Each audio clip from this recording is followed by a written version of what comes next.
welcome or welcome back to my channel. It's Brianna, aka Hook by Brianna, and today I'm going to show y'all how to make this light and airy tank top. This will be a short and concise video, so feel free to pause when you need to.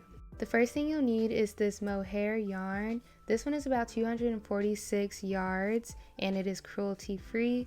It is very important to use mohair in this tutorial because that's where you get the lightness and the airy look of the tank top. You'll also need a 5mm crochet hook, a pair of scissors, a yarn needle, and some measuring tape. First, you want to grab your measuring tape and measure from armpit to armpit. This will be the width of your top and the length of your starting chain. Like I just mentioned, you want your starting chain to be about the width of your armpit to armpit, and I'm going to be chaining about 40 stitches, but make sure you chain pretty loosely. You don't need to crochet tight at all with this because this is a lace yarn, and if you do that, it won't be that meshy and it'll take forever for you to do, and you'll need a million chains to reach that width. So just crochet as loosely as you can. So as you can see, I'm just going to go to my 40 chains and I will come back once I reach that amount of chains. Remember, it's armpit to armpit, and you can add about half an inch or so if you want some wiggle room. So now I finished my chain of 40 and we're just going to go into the third chain from our hook with a double crochet stitch. And for the remainder of the row, we just want to place one double crochet in every stitch for the entire row. So I will come back once I finish my row.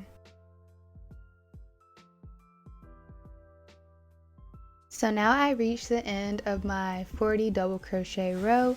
I'm just going to chain up 2 and turn my work.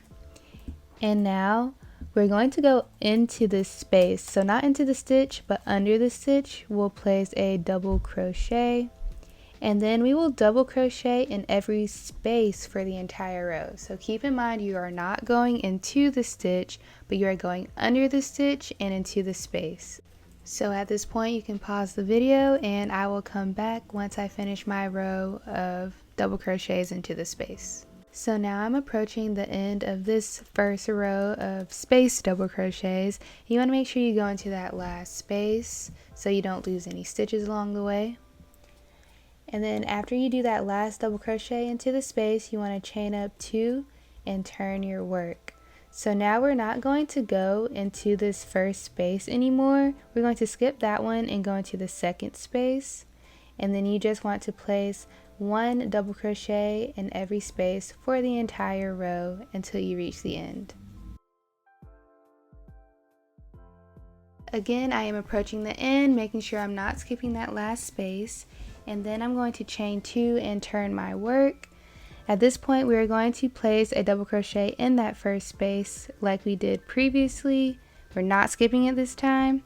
And for future reference, we're going to be alternating between skipping that first space and not skipping that first space. So since we skipped it last row, this row we aren't skipping it. But for the rest of the row, we're going to place one double crochet in every space until the end like before. So you want to continue alternating between those 2 rows until you reach the desired length of your top, minus an inch or so. I did a total of 13 rows, by the way, just for your own reference. And now we're going to start doing the strap. So you want to start a new row like usual by chaining up 2 and turning your work. No matter which row you're on, we're going to skip this first stitch and place a double crochet into that next stitch. We aren't completing this entire row. You only want to make the strap as wide as you want it to be, which is about 4 to 6 double crochets. So only go into the first 4 or 6 spaces. I decided to do a total of 6 double crochet stitches.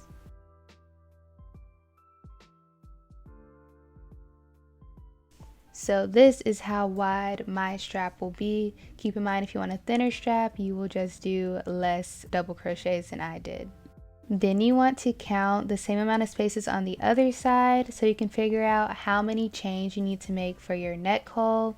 So we're just going to act like these holes aren't here for the other strap. We're going to count how many spaces are in between these 2 straps, and that's how many chains you want to make. Again, like with the starting chain, you want to crochet very loosely just so it isn't too tight compared to the rest of the top.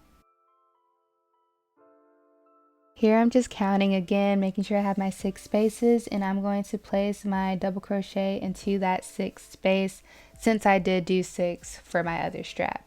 And then I'm just going to place a double crochet in each space for the rest of the row.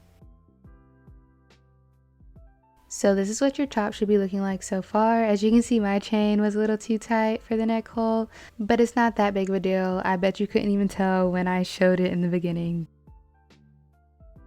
So now we're going to work on the front of the top. We just finished the back panel, and we're just going to go into that first space with a double crochet and then go into every space of the strap that we just made. Once you get to that chain, you want to place a double crochet in every stitch of the chain, and then you want to go ahead and double crochet into the other strap as well. So you should have a solid double crochet row after this. So this is what that finished row should end up looking like.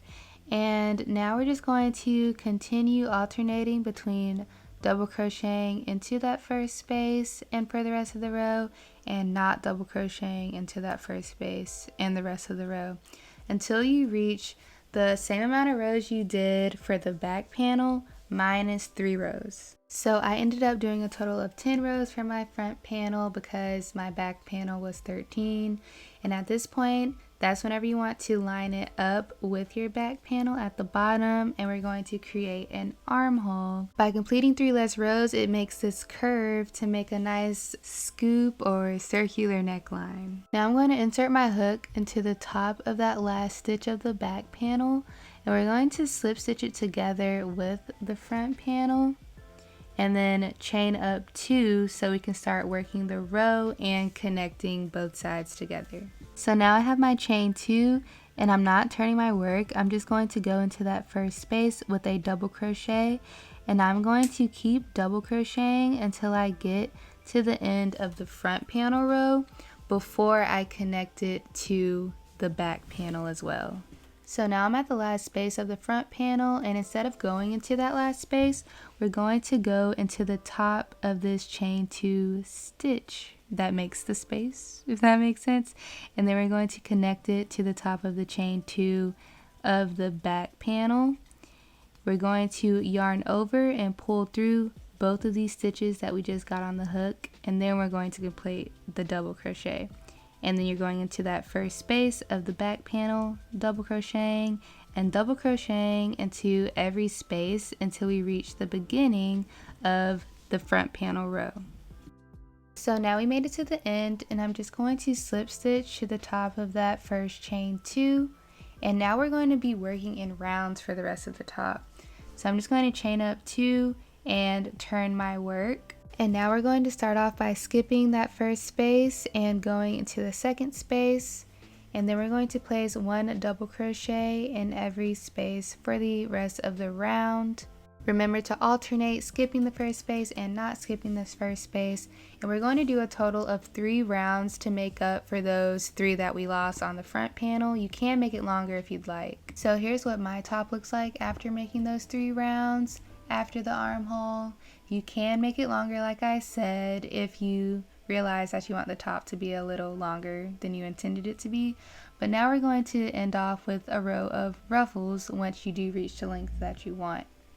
So to make the ruffles, we're just going to chain up 2, and we're going to place a total of 4 double crochets into each space. So we're going to do 1, 2, and 3 because that chain 2 did count as a double crochet. And then we're just going to place 4 double crochets in every space for the rest of the row, and you should see the ruffles slowly start to form as you complete more of the row. So now we reach the end of the ruffle row, and you just want to slip stitch to the top of the first ruffle that you made. Well, the first stitch of the ruffle that you made, not the whole entire ruffle. And then you just want to chain 1 and tie off, and then your shirt is basically done. You'll just have to weave in that end or just cut it off if you're about that life. And here's what your finished top should look like. Mine measured about 16-ish inches long, but the length really varied depending on how much I pull or tug on the shirt. To get the true length, you could probably block it or just steam it, and it'll get rid of that extra stretchiness and weird length to the top. But I hope you enjoyed it, and peace.